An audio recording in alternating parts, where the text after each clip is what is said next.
In today's video, I'm going to teach you how to find and use the chart of accounts in Zoho Books. First, sign into your Zoho Books account. From the left menu, open the Accountant section. This is where the core accounting tools live, and it's the quickest path to the chart of accounts.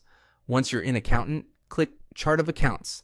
Think of this as the master list of every account that powers your reports: assets, liabilities, income, expenses, and equity.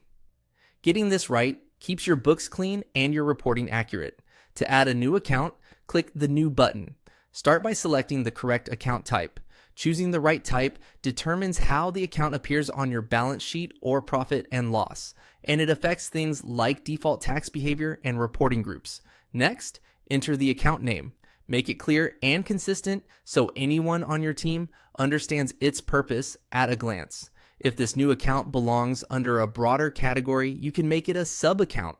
For example, you might create a sub-account under operating expenses for a specific subscription. Sub-accounts help you keep detailed tracking without cluttering your top-level view. Enter an account code. If your organization uses a numbering scheme, codes improve searchability and keep everything in logical order. If you're starting from scratch, consider a simple structure, such as assets in the thousands, liabilities in the tutens, income in the fortens, and expenses in the fonds or sons. Add a brief description to explain when and how this account should be used. Clarity here prevents miscoding later. When you're ready, click Save to create the account. For bulk setup, use the three dots menu in the Chart of Accounts and choose Import Chart of Accounts. This option is perfect if you're moving from another system or standardizing many accounts at once.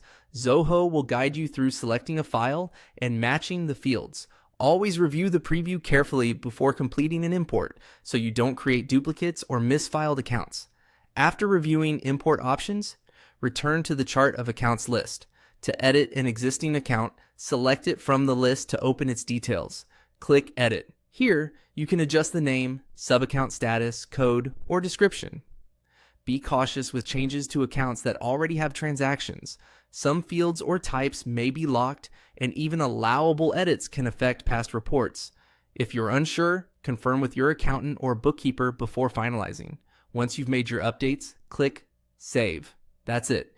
You've navigated to the Chart of Accounts, created a new account with best practices, explored import options, and safely edited an existing record.